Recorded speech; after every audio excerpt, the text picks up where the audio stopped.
নমস্কার, সোজা সাপটা সুব্রতয় আপনাদের স্বাগত। যা বলবো সোজা সাপটা বলবো।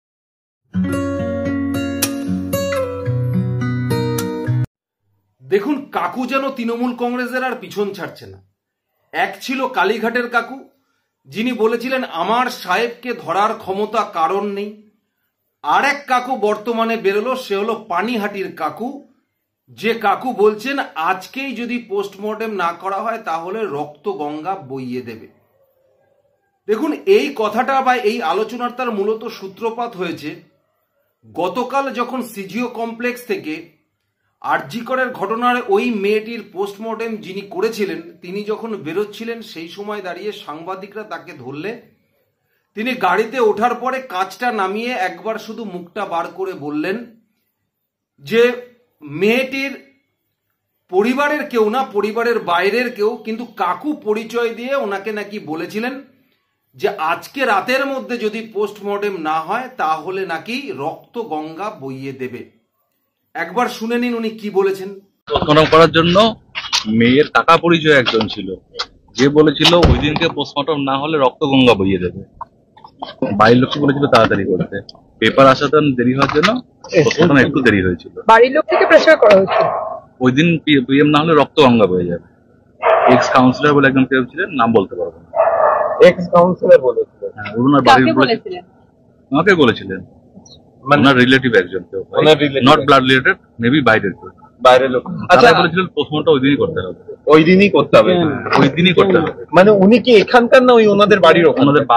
ওনাদের বাড়ির ওখানকার এক্স কাউন্সিলর। ঠিক আছে, শুনলেন ডাক্তার অপূর্ব বিশ্বাসের কথাগুলো। এই নিয়ে আজকে সারাদিন মিডিয়ায় বিস্তর আলোচনা চলছে। এই ডাক্তারের কথাতে বোঝা যাচ্ছে যে এক্স কাউন্সিলর যিনি ছিলেন তিনি প্রেসার ক্রিয়েট করেছেন যে আজকেই পোস্টমর্টেম করা হবে, না হলে রক্ত গঙ্গা বইয়ে দেবে।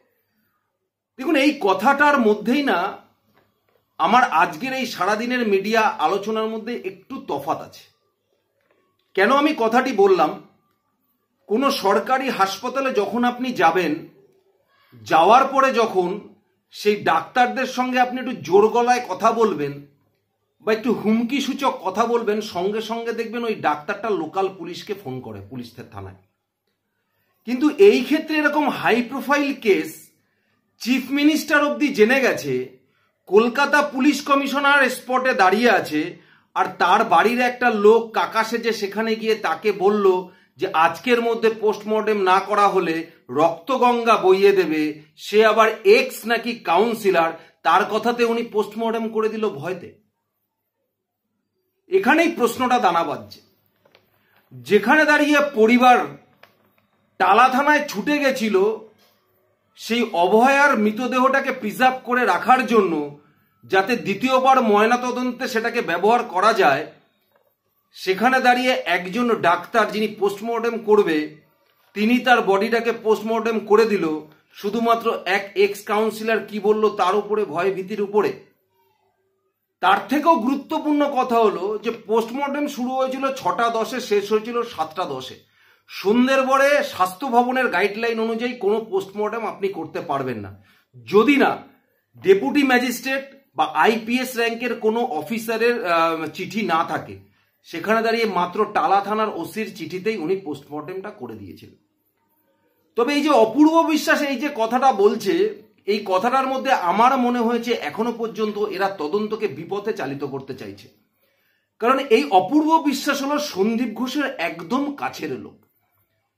যখন এই অপূর্ব বিশ্বাসকে দিয়ে পোস্টমর্টেম তখন সেখানে করানো হয়, অপূর্ব বিশ্বাসের সাথে আরো দুজন ছিল। একজন ছিল সেই আরজি কর মেডিকেল কলেজেরই অ্যাসিস্ট্যান্ট প্রফেসর রীনা দাস, আর একজনকে এনআরএস থেকে নিয়ে আসা হয়েছিল মলি ব্যানার্জি। কেন? তিনি ছিলেন সন্দীপ ঘোষের খুব ঘনিষ্ঠ, তাই তাকে এনআরএস থেকে তুলে নিয়ে আসা হয়েছিলেন। তিনি ছিলেন অ্যাসিস্ট্যান্ট প্রফেসর এনআরএস এর। সেই মেডিসিনের ফরেন্সিক মেডিসিনের অ্যাসিস্ট্যান্ট প্রফেসরকে এনআরএস থেকে তুলে নিয়ে এসেছিলেন এই অপূর্ব বিশ্বাসের সহকারী হিসাবে কাজ করবার জন্য সেদিনকে।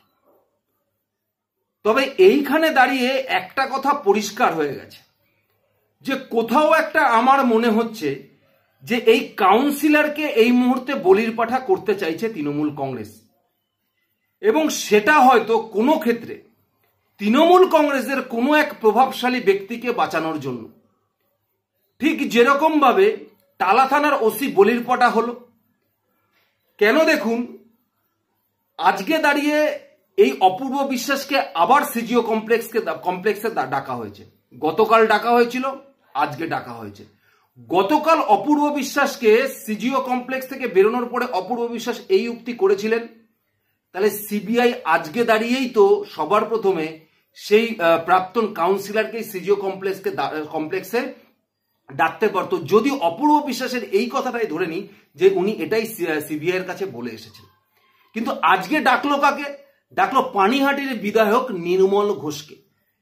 শুধু আজকে নির্মল ঘোষকে ডাকিনি, কিন্তু নির্মল ঘোষের সঙ্গে সঙ্গে আজকে এই অপূর্ব বিশ্বাস যাকে গতকাল ডাকা হয়েছিল তাকে কিন্তু আবার আজকে সিজিও কমপ্লেক্সে ডাকা হয়েছে।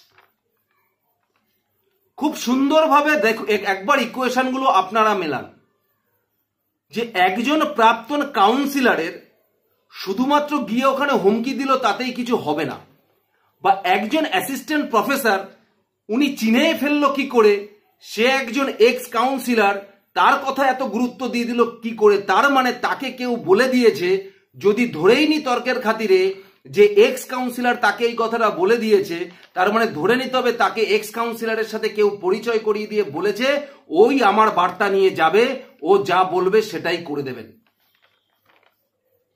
হয় সেটা পানিহাটির যিনি মাতব্বর আছে তিনি বলে দিয়েছেন, যার ব্লু হোয়াইট বয় এই মুহূর্তে দাঁড়িয়ে এক্স কাউন্সিলর, বা সন্দীপ ঘোষ নিজেই হয়তো তাকে বলে দিয়েছেন যে ইনি বিষয়টা দেখাশোনা করবেন। সব থেকে বড় কথা, এই এক্স কাউন্সিলরই মা বাবাকে সঙ্গে করে নিয়ে গিয়ে সেখানে এফআইআর লিখে দিয়েছিলেন, যে ডায়েরিটা করেছিলেন, এবং তাকে সঙ্গে করে বাড়িতেও নিয়ে এসেছিলেন। শ্মশানে যখন নিয়ে গেছিলেন, শ্মশানে নিয়ে যাওয়ার পরে এই এক্স কাউন্সিলরই সেই শ্মশানের কাগজপত্রে সই করেছিলেন। হয় মিতের বাবা মা তাকে বলে দিয়েছিলেন যে আপনি যা করবেন সেটাই ফাইনাল, আর নয়তো উনি ওনার ইমিডিয়েট বস বা যার তত্ত্বাবধানে উনি থাকে তার নির্দেশে উনি কাজ করেছেন। অভয়ের বাবা মা এরকম কোনো কথা বলেনি, সেটা ওরা সংবাদ মাধ্যমের সামনে বলেই দিয়েছে যে তারা চায়নি যে পোস্টমর্টেম রাতেই হোক, তারা চায়নি সঙ্গে সঙ্গে দাহ করতে, তারা চেয়েছিল যদি প্রয়োজন হয় দ্বিতীয়বারের জন্য ময়নাতদন্ত করা যায়। কিন্তু তারপরে জাতীয় দাঁড়িয়েও যখন তড়িঘড়ি করা হয়েছে, এমনকি শ্মশানের খরচাটুকু পর্যন্ত তাদের কাছ থেকে নেওয়া হয়নি, সুতরাং তারা কোনোদিনই সেই কাকাকে বলবে না। সুতরাং কাকাকে যদি কেউ বলে থাকে, যদি অপূর্ব বিশ্বাসের কথাটা সত্যি হিসাবেও ধরে নেওয়া যায়, যদি ধরে নেওয়া যায়, আমার মনে হয় না অপূর্ব বিশ্বাসের এই কথাটা সত্যি, কারণ উনি যেটা বলছে সেটা শুধুমাত্র তদন্তকে বিপথে চালিত করা, সন্দীপ ঘোষকে বাঁচানোর জন্য বলছে। কারণ এ হলো সন্দীপ ঘোষের আর এক সাকরেত, হয়তো সে জায়গায় অন্য কেউ বলেছিল যার সাথে এই মুহূর্তে অপূর্ব বিশ্বাসের কথোপকথন বা ওপরতলার কথোপকথনের মধ্যে এটা ক্লিয়ার হয়ে গেছে যে ফাঁসাতে হবে এই এক্স কাউন্সিলরকেই, রাঘব বোয়ালকে ফাঁসালে চলবে না।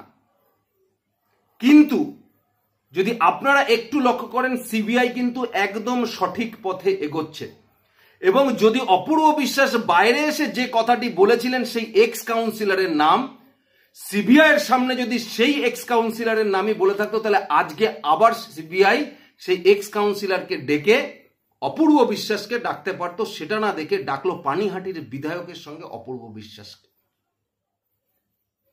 সুতরাং এখানেই দাঁড়িয়েই কোথাও একটা কন্ট্রাডিকশন হচ্ছে ওর এই স্টেটমেন্টের উপরে ভিত্তি করে, আমার মনে হয়।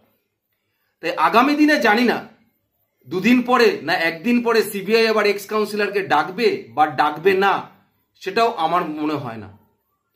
যদি ডাকে তখন বোঝা যাবে কি ডাকছে না ডাকছে। তবে কোথাও একটা আমার মনে হয়েছে যে পানিহাটির প্রভাবশালী ব্যক্তিটির ফোনেই এই সমস্ত কাজ, যিনি পানিহাটির এক্স কাউন্সিলর ছিলেন, বিগত দিনে সিপিএম, বর্তমানে তৃণমূল, তিনি একমাত্র তার নির্দেশেই কাজ করেছে যেটুক কাজ করেছে। তাই সেখানে দাঁড়িয়ে আজকে যে রিপোর্ট আছে, আজকে রিপোর্টে এটা আছে যে অপূর্ব বিশ্বাস বলেছেন না না কেউ আমাকে ধমকি দেয়নি। তাহলে এতক্ষণ ধরে আমি যে কথাগুলো আপনাদের সামনে বললাম, এই অপূর্ব বিশ্বাসের আজকের এই তথ্যে বা আজকের এই কথা কোনো একটা জায়গায় মনে হচ্ছে এখন অব্দি এরা তদন্তকে বিভ্রান্ত করবার এবং বিপথে চালিত করবার চেষ্টা করছে, সন্দীপ ঘোষকে বাঁচানোর চেষ্টা করছে। কারণ এরা আরজিকর কেন মেডিকেল সিস্টেমে যে মহিষী পাঠ তৈরি করেছিল এই সন্দীপ ঘোষের সাথে থেকে, এখন সন্দীপ ঘোষ গ্রেপ্তার হওয়ার পরে সন্দীপ ঘোষের বিরুদ্ধে লবিটা চাঙ্গা হয়েছে। সুতরাং এদের ওখানে টিকে থাকাটা দুর্বিষহ হয়ে দাঁড়িয়েছে। তাই কোনো প্রকারে এরা চাইবে না সন্দীপ ঘোষ এখনই শেষ হয়ে যাক। তাই প্রত্যেকটা মুহূর্তে এরা যারা যারা এই প্রমাণ লোপাটের সঙ্গে যুক্ত আছে তাদের সাথে নিয়মিত যোগাযোগের মধ্যে দিয়ে এরা এদের কার্যকলাপ পরিচালনা করছে। তাই আগামী দিনে দৃষ্টি দিতে হবে এবং দেখতে হবে যে সিবিআই প্রাক্তন কাউন্সিলরকে ডাকে কি ডাকে না, আর যদিও বা ডাকে বেরিয়ে এসে প্রাক্তন কাউন্সিলর কি বলে সেটা আমাদের লক্ষ্য রাখতে হবে।